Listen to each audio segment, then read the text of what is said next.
Yeah. This is Geek Therapy Radio. What are we waiting for? And now your mental curator, Johnny Hamburger. Welcome to this edition of Midweek Geek here on Geek Therapy Radio. I am your mental curator, Johnny Hamburger. As always, real quick, if you're watching this on YouTube, do not hesitate to hit that subscribe button because I very much appreciate it. I know you don't have to subscribe to anything on YouTube, so I very much appreciate even the consideration of subscribing. And if you do, it really means the world to me. I'm making a push in 2019 to reach just 1,000 subscribers. So if you help me do that, that's awesome because I know you don't have to help. But if you like Geek Therapy Radio, if you like what we're all about here at Geek Therapy Radio, then make sure you hit that subscribe button there on YouTube. If you're listening to this on the podcast, if you just discovered this podcast, make sure you're all subscribed to that as well on your favorite podcast app. Of course, we here at iHeartMedia prefer the iHeartRadio app. That is our favorite, but you can also get it on iTunes and Spreaker and Pocket Casts, and I gotta check on Spotify, but you can get it on a whole ton of podcast apps. Just search Geek Therapy Radio. Well, you're already listening to it. Doesn't matter. And this isn't airing on the air because it's just my podcast-only version. So obviously, if you're already listening to this, you've already found the show. Just make sure you hit that plus button or the subscribe button, whatever it is, on your podcast app. Now, let's move right into it. But before I get to the main topic of the show, I promise this is all geeky stuff. This is not an ad or anything like that. We're going to talk about vintage computers here on Midweek Geek this week, what it means to me, what it means to a lot of people, just kind of dig into the psychology of using vintage computers in 2019. You know, computers 20, 30, maybe 40 years old. Well, not maybe quite that old. Maybe, though. What's 40 years old right now, 2019? 1979? Did the VIC-20? Was that out and about 1979-ish? I think so. Anyways, so vintage computers up to 40 years old, using them for any reason other than just pure nostalgia, which is a part of it in 2019. Real quick, I just wanted to touch on something fascinating that I just read on Ars Technica, and it was talking about, we're talking about painting here, we're talking about art, we're talking about portraits.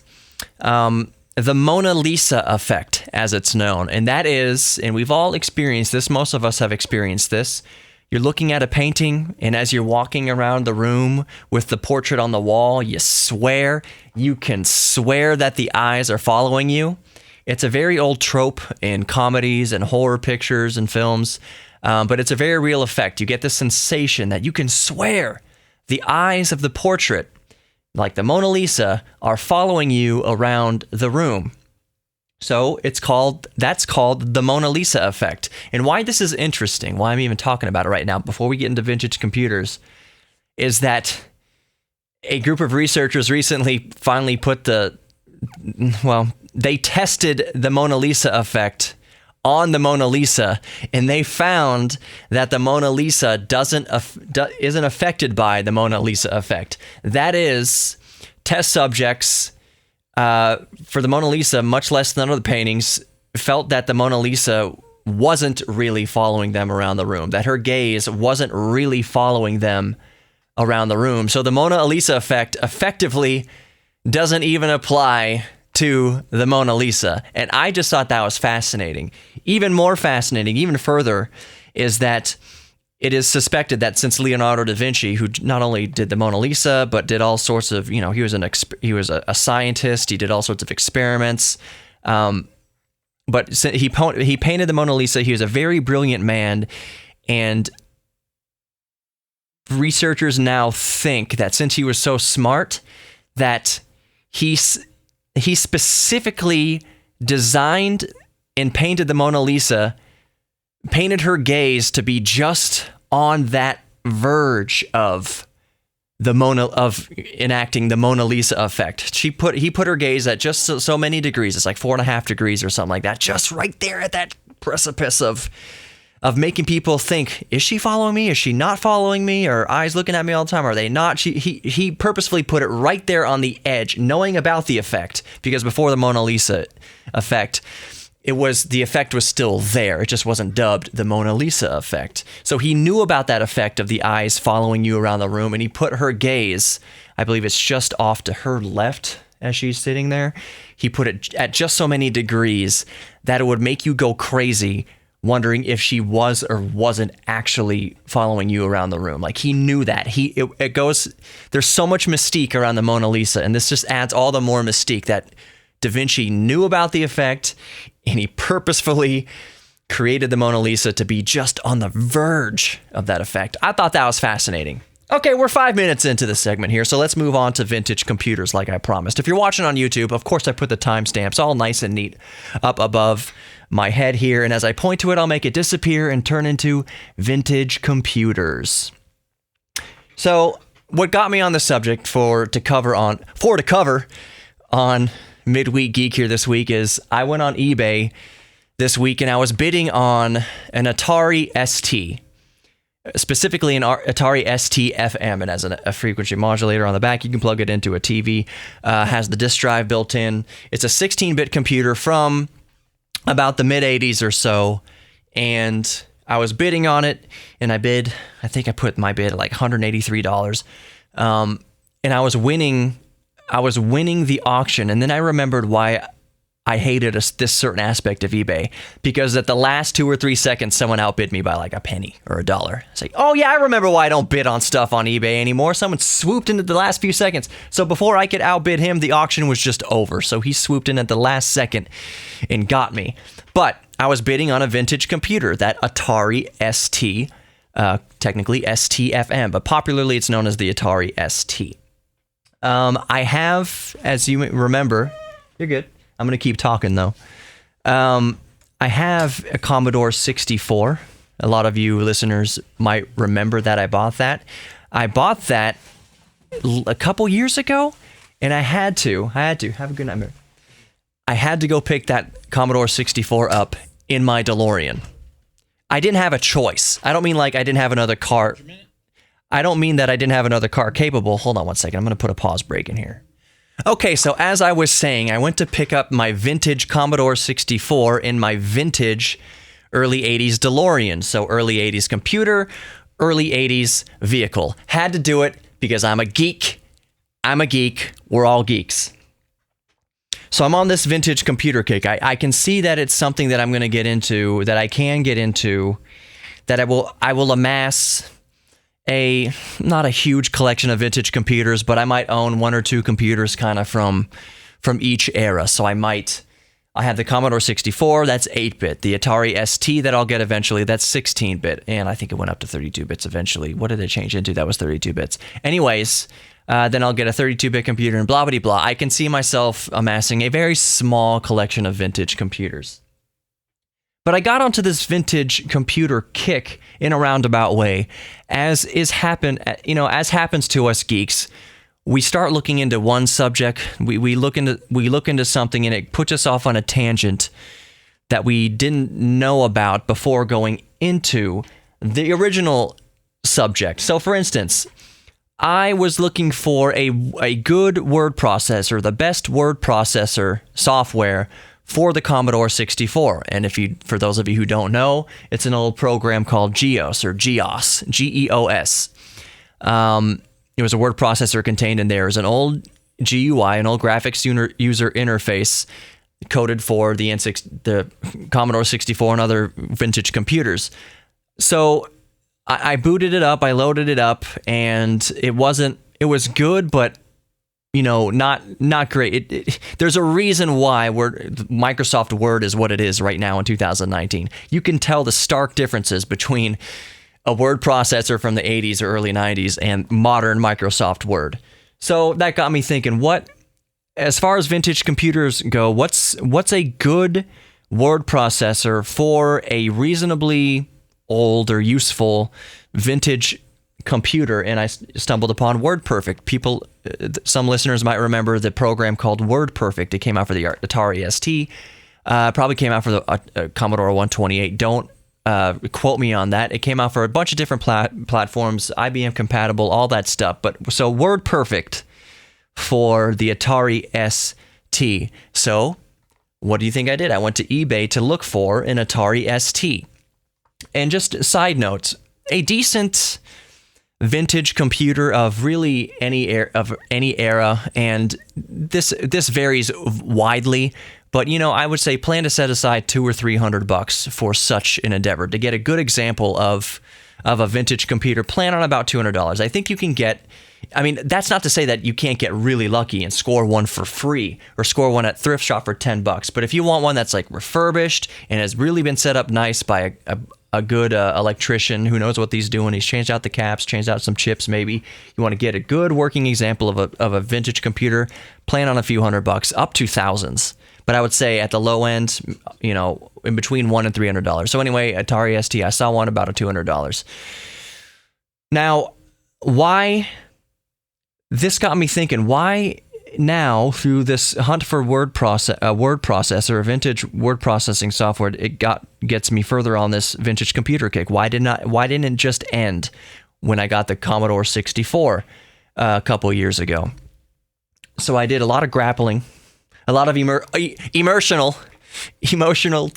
turmoil and mental excursions to figure out why. What is the appeal of vintage computers? It can't just be, I know in a lot of cases that it's just nostalgia. Let's not beat around the bush here. It's pure nostalgia for a simpler time. Or maybe we grew up with these machines as kids. We couldn't afford to get good ones. So now that we're older and they're relatively cheap, we can afford to get the fully spec'd out machine that we yearned for as a kid. Now we can get it. As adults. So that's part of it. Back in the day, there were thousands of dollars for the fully spec'd out version. Back in the 80s and 70s and 90s, thousands of dollars. Now you can pick them up for a couple $100. That seems pretty good. But nostalgia plays a big role in it. But for me, and I think for a lot of people who use vintage computers almost day to day, we share this idea. And I'm going to let you guys know about it because I want your input on it, and I want you, even for listeners who aren't so hip to vintage computers or computers in general, there's this idea that I think connects to a lot of people, whether or not you're interested in electronics or computers or not. That is, with old vintage computers in this case, and why I want a word processor on a vintage computer, vintage computers by their nature, by their limitations, do not allow for all the distractions we have on modern computers. As I'm recording this episode of Midweek Geek here on Geek Therapy Radio, I have a bunch of tabs open here. We're using Windows 7 at the station. But a modern PC, you can have your Facebook up on one tab. You can have, I have Flight Simulator on a PC behind me right now on my laptop, Flight Simulator running. I have all sorts of different apps and applications, and there's also an email.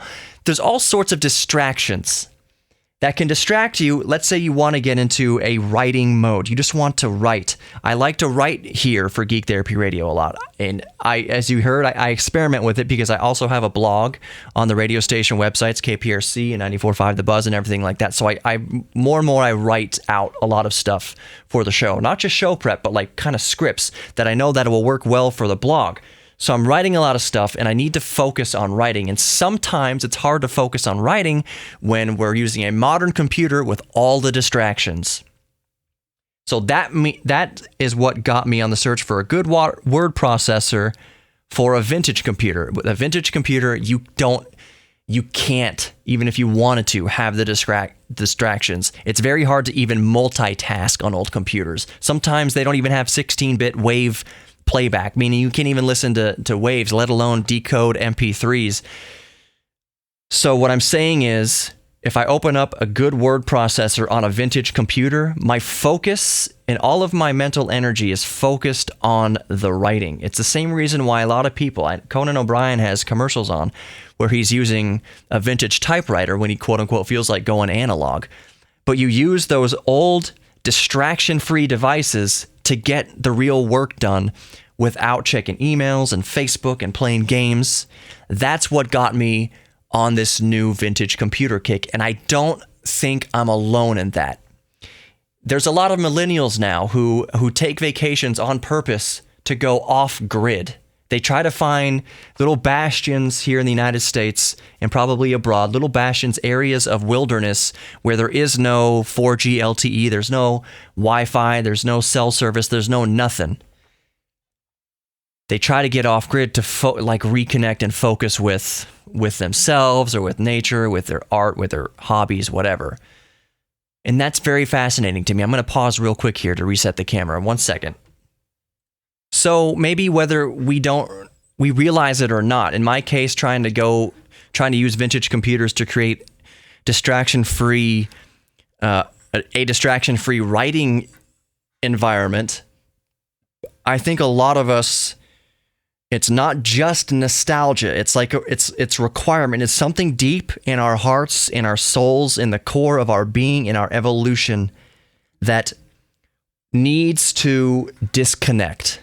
I'm sure even in not prehistoric times, but early man, as we coagulated into groups and created, little mini societies, we had clans and then we had cities and towns and da-da-da. But I'm sure even the earliest humans, even in their little group of a dozen or so people in a tribe, you needed to get away. I'm sure that they felt at times that there was too much going on. They needed to work on something. They needed to work on their art, their geek thing back then. And they just needed to get away to do it distraction-free or use something simpler to get the job done. It's almost like, I'll relate this to gamers. If you're a hardcore gamer and you just have so many video games, I have in my Steam library on my PC, I probably have, this is a small library, I think. I have dozens of video games, PC games on my laptop in my Steam library that I've paid for. Out of those, maybe 50 or 60 games, how many games do I play out of them on a regular basis? 2 or 3 maybe. Rocket League, Street Fighter, and that's pretty much it. Out of all the games I've spent money on, out of my entire library, I stick to those 2 or 3. I think that's kind of what we do, or what we're yearning for. Let's say when you pick up a Moleskine notebook, you could use your laptop, you could use your phone, but you need something distraction-free that serves its one purpose. For the Moleskine notebook, it's just to use a pencil or a pen and jot down a note. Distraction-free. It's not to whip out your phone and use a stylus or whatever and tap in your notes on your phone.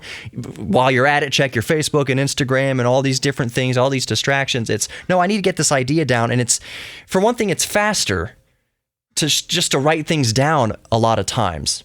But the point is, you use the Moleskine because you need to focus. You want to focus on what the task is at hand without distraction. So that's what I like. That is my appeal. One of the strong appeals to vintage computers isn't just the nostalgia. It isn't just to yearn back for a simpler time in the video games that I grew up with or whatever, playing it on Commodores or and NESs or whatever. It serves a practical purpose, just like some writers use typewriters. It serves a purpose so you can focus in on that goal. Now, I'm not saying that you can't stay focused using Microsoft Word on a new computer here in 2019. You absolutely can. But there's the temptation for distraction. There's the temptation to multitask. And if you want to get real work done, you remove the limitation. And the best way to remove limitations, in my mind right now, getting into vintage computers, is to get that vintage computer that physically can't multitask, that physically doesn't have the distractions. I don't think I'm alone in that. I really, really don't. And again, I'm talking about vintage computers. It could be whatever you're into. It could be something going on in your life, something that you realize there's just too many distractions here. Maybe your desk is too cluttered with stuff. You just want to go back to a smaller desk because you just can't physically put as many things on a smaller desk. I think that's the draw and the appeal for me getting a vintage computer that has a good word processor on it. I don't think it's just justification. Yes, that it is justification, but it is actually just justification. Like, it is a righteous justification for wanting this device. And at least I keep telling myself that. Maybe I should just crack the whip and say, no, focus on using this word processor on Windows 10. Just focus on using it on this modern machine. But for a lot of us, it's easier said than done. We can't even do it if we wanted to. Emails beep. Our phone beeps with stuff, text messages, things coming in, things distracting you that you can't help, outside forces from the outside working their way in to distract you. That's why I like vintage computers, not just in the nostalgia, but to serve a practical purpose, to simplify the workflow, to create higher quality work. Thank you for listening to me. Thank you for listening to my rant there. Maybe I rambled on a little bit, but I think it's going to strike a chord with some people. I think a lot of people are going to relate to this, like I said, in your own area of geekdom. Balsa wood airplanes, as opposed to all the servos and different controllers and modules on the modern RC aircraft, 6, 7, 8 channels, whatever, ailerons and flaps and things, and all these servo motors and remote controllers and wires running everywhere and Wi-Fi things and antennas. It's just nice to sit there with a balsa wood airplane and a rubber band propeller. Just wind it up, let it go. You can focus more on aerodynamics. You can tweak things, put a quarter on the front of it, tweak the CG, center of gravity. You get what I'm saying. Sometimes it's nice just to simplify and focus on what really matters. And I think that applies to a lot of areas of life that can really do our geek heart good. Thank you for listening. Thank you for watching. If you're watching this on YouTube, consider subscribing. It means a lot even just for you to consider subscribing. If you like it, maybe share it with friends. You know, am I onto something here with this idea of increasing, decreasing distractions in life? I think I am onto something. Until the big show later on this week, Geek Therapy Radio. By the way, mark your calendars. In February, Geek Therapy Radio will air now in Houston on KPRC 950 AM at 10 p.m. Saturday nights. It moves from midnight. So now I'm on when people are awake. 10 p.m. Saturday nights, Geek Therapy Radio, KPRC 950 AM, starting in February. Thank you for all the support. It means a lot to me. Take care, everybody. Until next week, be good to each other, including yourself. Please be good to yourself. It makes being good to each other easier if you just remember to be good to yourself as well. Indulge in your geek thing. Find a new geek thing and embrace your geek thing. Until next time, I'm Johnny Hemberger, your mental curator. Adios.